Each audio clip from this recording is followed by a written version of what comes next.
ಎಲ್ರಿಗೂ ನಮಸ್ಕಾರ. ಕರಾವಳಿ ಸ್ವಾದಕ್ಕೆ ಸ್ವಾಗತ. ಇವತ್ತಿನ ವಿಡಿಯೋದಲ್ಲಿ ತುಂಬಾ ಸುಲಭದಲ್ಲಿ ದಿಢೀರಾಗಿ ಮೃದುವಾದ ಅಕ್ಕಿ ಪಡ್ಡು ಹಾಗೆ ಅದಕ್ಕೊಂದು ರುಚಿಯಾದ ಚಟ್ನಿನ ಮಾಡಿ ತೋರಿಸ್ತಾ ಇದ್ದೀನಿ. ಬನ್ನಿ ಹೇಗೆ ಮಾಡೋದಂತ ನೋಡೋಣ. ಪಡ್ಡು ಮಾಡಲಿಕ್ಕೆ ಮೊದಲಿಗೆ ನಾನಿಲ್ಲಿ ಒಂದು ಮಿಕ್ಸಿಂಗ್ ಬೌಲ್ ತೊಗೊಂಡು 1 ಕಪ್ ಆಗುವಷ್ಟು ಅಕ್ಕಿ ಹಾಕೊಳ್ತಾ ಇದ್ದೀನಿ. ಹಾಗೆ ಅದೇ ಕಪ್ನ ಅಳತೆಯಲ್ಲೇ ಒಂದು ಅರ್ಧ ಕಪ್ ಆಗುವಷ್ಟು ಗಟ್ಟಿ ಅವಲಕ್ಕಿನ ಹಾಕ್ಕೊಳ್ತಾ ಇದ್ದೀನಿ. ಎರಡನ್ನು ಒಟ್ಟಿಗೆ ಹಾಕಿ ಸ್ವಲ್ಪ ನೀರು ಹಾಕ್ಕೊಂಡು 2 ರಿಂದ 3 ಸಲ ಚೆನ್ನಾಗಿ ಇದನ್ನು ತೊಳ್ಕೊಳ್ಬೇಕು. ನೀಟಾಗಿ ಅಕ್ಕಿ ಮತ್ತು ಅವಲಕ್ಕಿನ ತೊಳ್ಕೊಂಡು ಸ್ವಲ್ಪ ಹೊತ್ತು ಇದನ್ನು ನೆನೆಸ್ಕೊಳ್ಬೇಕು. ಒಂದು 3/4 ಗಂಟೆ ನೆನೆಸಿದರೆ ಸಾಕಾಗತ್ತೆ. ನೆನೆಸ್ಲಿಕ್ಕೆ ನಾನಿಲ್ಲಿ ಸ್ವಲ್ಪ ಉಗುರು ಬೆಚ್ಚಗಿನ ನೀರು ತೊಗೊಂಡಿದ್ದೀನಿ. ತುಂಬ ಬಿಸಿ ನೀರು ಬಾರ್ದು, ತಣ್ಣೀರು ತೊಗೋಬಾರ್ದು. ಉಗುರು ಬೆಚ್ಚಗಿನ ನೀರಲ್ಲಿ ಒಂದು 3/4 ಗಂಟೆ ಇದನ್ನು ಹಾಗೆ ನೆನೆಲಿಕ್ಕೆ ಬಿಟ್ಬಿಡೋಣ. ಅಷ್ಟು ತನಕ ಚಟ್ನಿನ ರೆಡಿ ಮಾಡ್ಕೊಂಡ್ರೆ ಆಯಿತು. ಸ್ಟವ್ ಮೇಲೆ ಒಂದು ಪ್ಯಾನ್ ಇಟ್ಟು 1-2 ಚಮಚ ಆಗುವಷ್ಟು ಎಣ್ಣೆ ಹಾಕೊಳ್ತಾ ಇದ್ದೀನಿ. ಎಣ್ಣೆ ಬಿಸಿ ಆದಮೇಲೆ 1-2 ಮೀಡಿಯಮ್ ಸೈಜ್ ಈರುಳ್ಳಿನ ಕಟ್ ಮಾಡಿ ಹಾಕ್ಕೊಂಡಿದ್ದೀನಿ. ಹಾಗೆ ಒಂದು 5 ರಿಂದ 6 ಆಗುವಷ್ಟು ಬೆಳ್ಳುಳ್ಳಿ ಹೆಸಳು, ಖಾರಕ್ಕೆ ಒಂದು 3 ರಿಂದ 4 ಆಗುವಷ್ಟು ಒಣಮೆಣಸಿನ್ಕಾಯಿನ ಹಾಕ್ಕೊಂಡಿದ್ದೀನಿ. ನೀವು ತಿನ್ನೋ ಖಾರಕ್ಕೆ ಅನುಗುಣವಾಗಿ ಮೆಣಸಿನ್ಕಾಯಿನ ಅಡ್ಜಸ್ಟ್ ಮಾಡ್ಕೊಳ್ಳಿ. ಇದಿಷ್ಟನ್ನು ಹಾಕಿ ಈರುಳ್ಳಿ ಸ್ವಲ್ಪ ಕೆಂಪಗಾಗೋ ತನಕ 1-2 ನಿಮಿಷ ಇದನ್ನು ಚೆನ್ನಾಗಿ ಹುರ್ಕೊಳ್ಳಿ. ನೋಡಿ, ಈ ರೀತಿ ಸ್ವಲ್ಪ ಹುರ್ಕೊಂಡು ಸ್ಟವ್ನ ಆಫ್ ಮಾಡಿ ಸ್ವಲ್ಪ ತಣಿಸ್ಕೊಂಡು ಇದನ್ನು ಮಿಕ್ಸಿ ಜಾರಿಗೆ ಹಾಕ್ಕೊಳ್ತಾ ಇದ್ದೀನಿ. ಹಾಗೆ ನಾನಿಲ್ಲಿ ಸ್ವಲ್ಪ ಹುಣಸೆ ಹುಳಿನ ಹಾಕ್ಕೊಳ್ತಾ ಇದ್ದೀನಿ.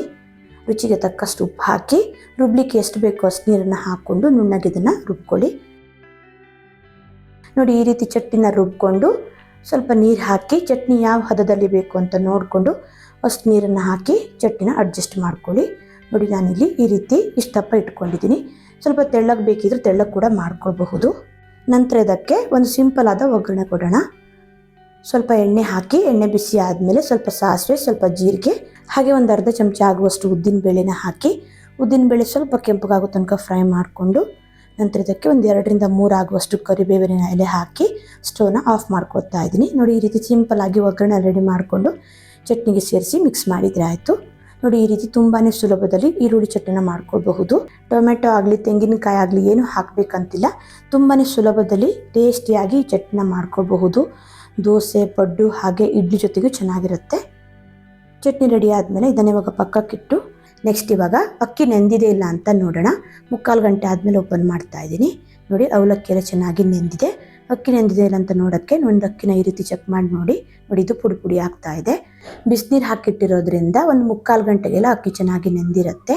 ಇಲ್ಲ ಅಂತ ಅಂದರೆ 1-2 ಗಂಟೆ ಆದರೂ ನೀವು ಅಕ್ಕಿನ ಚೆನ್ನಾಗಿ ನೆನೆಸ್ಕೊಳ್ಬೇಕು. ಹಿಂದಿನ ದಿನ ರಾತ್ರಿ ಕೂಡ ನೆನೆಸಿ ಮಾಡ್ಕೊಳ್ಬಹುದು.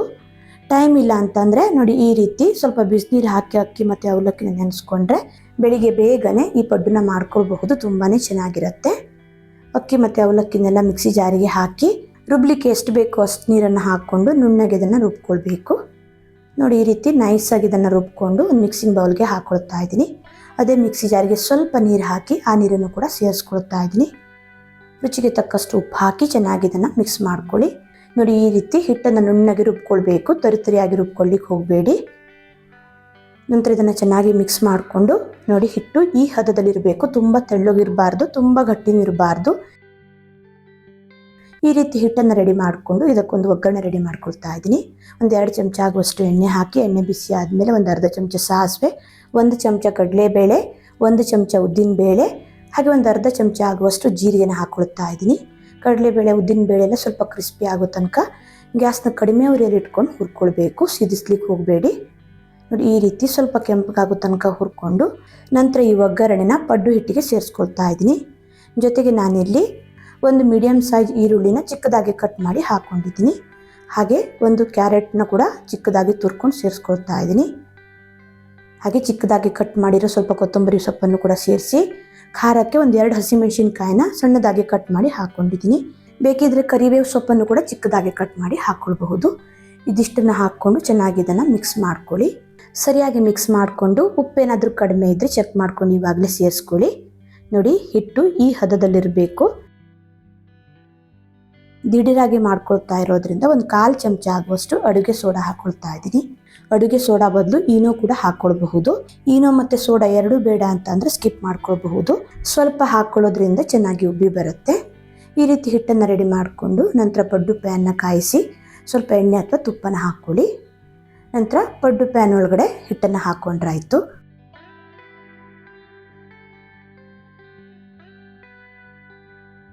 ಹಿಟ್ಟು ಹಾಕಿ ಮುಚ್ಚಳನ ಮುಚ್ಚಿ ಗ್ಯಾಸ್ನ ಮಧ್ಯಮ ಉರಿಯಲ್ಲಿಟ್ಟು ಒಂದು 2ರಿಂದ 3 ನಿಮಿಷ ಬೇಯಲಿಕ್ಕೆ ಬಿಡಿ. ನೋಡಿ ಈ ರೀತಿ ಮೇಲ್ಗಡೆ ಸ್ವಲ್ಪ ಬೆಂದ ಮೇಲೆ ಮುಚ್ಚಳನ ತೆಗೆದು ಇದನ್ನು ಮಗ್ಚಾಕಿ ಇನ್ನೊಂದು ಸೈಡ್ ಬೇಯಿಸ್ಕೊಳ್ಬೇಕು. ಎರಡೂ ಕಡೆ ಇದನ್ನು ಚೆನ್ನಾಗಿ ಬೇಯಿಸ್ಕೊಳ್ಳಿ. ಒಂದು ಸೈಡ್ ಮಗ್ಚಾಕಿ ಇನ್ನೊಂದು ಸೈಡ್ ಇದನ್ನು ಬೇಯಲಿಕ್ಕೆ ಬಿಡ್ತಾ ಇದ್ದೀನಿ. ಇನ್ನೊಂದು ಸೈಡು 1ರಿಂದ 2 ನಿಮಿಷ ಇದನ್ನು ಬೇಯಿಸ್ಕೊಂಡು ತೆಗೆದ್ರೆ ರುಚಿಯಾದ ಪಡ್ಡು ರೆಡಿ ಆಗುತ್ತೆ. ಈ ರೀತಿ ತುಂಬಾ ಸುಲಭದಲ್ಲಿ ದಿಢೀರಾಗಿ ಈ ಪಡ್ಡನ್ನ ಮಾಡ್ಕೊಳ್ಬಹುದು. ತುಂಬಾ ಚೆನ್ನಾಗಿ ಬರುತ್ತೆ. ಯಾರಿಗೆಲ್ಲ ಅಕ್ಕಿ ನೆನೆಸ್ಲಿಕ್ಕೆ ಟೈಮ್ ಇಲ್ಲ ಅಥವಾ ನೆನಪಿಲ್ಲ ಅನ್ನೋರು ದಿಢೀರಾಗಿ ಏನಾದರೂ ಮಾಡ್ಕೊಳ್ಬೇಕಂದ್ರೆ ಅಕ್ಕಿನ ಸ್ವಲ್ಪ ಹೊತ್ತು ಬಿಸಿನೀರಲ್ಲಿ ನೆನೆಸಿ ನೋಡಿ ಬೇಗನೆ ಈ ರೀತಿ ಬ್ರೇಕ್ಫಾಸ್ಟ್ನ ಮಾಡ್ಕೊಳ್ಬಹುದು. ಅಕ್ಕಿ ಮತ್ತು ಬೇಳೆನೆಲ್ಲ ಗಂಟೆಗಟ್ಟಲೆ ನೆನೆಸೋದಾಗಲಿ ಏನು ಮಾಡಬೇಕಂತಿಲ್ಲ. ಬರೀ 1 ಕಪ್ ಅಕ್ಕಿ ಮತ್ತು ಅರ್ಧ ಕಪ್ ಅವಲಕ್ಕಿನ ಹಾಕಿ ಈ ರೀತಿ ರುಚಿಯಾದ ಪಡ್ಡನ್ನ ಮಾಡ್ಕೊಳ್ಬಹುದು. ಚಟ್ನಿ ಮತ್ತು ಪಡ್ಡು ಎರಡನ್ನೂ ಸರ್ವ್ ಮಾಡಿಕೊಂಡು ಹೇಗೆ ಬಂದಿದೆ ಅಂತ ತೋರಿಸ್ತಾ ಇದ್ದೀನಿ. ನೋಡಿ ಪಡ್ಡು ಎಷ್ಟು ಸಾಫ್ಟಾಗಿ ಬಂದಿದೆ ಅಂತ. ಇದ್ರ ಜೊತೆ ಈ ಚಟ್ನಿ ಅಂತೂ ಸೂಪರ್ ಕಾಂಬಿನೇಷನ್. ವಿಡಿಯೋ ಇಷ್ಟ ಆದರೆ ಲೈಕ್, ಶೇರ್, ಕಮೆಂಟ್ ಮಾಡೋದನ್ನು ಮರಿಬೇಡಿ. ಮತ್ತೆ ಸಿಗ್ತೀನಿ ಹೊಸ ವಿಡಿಯೋ ಒಂದಿಗೆ. ಧನ್ಯವಾದಗಳು.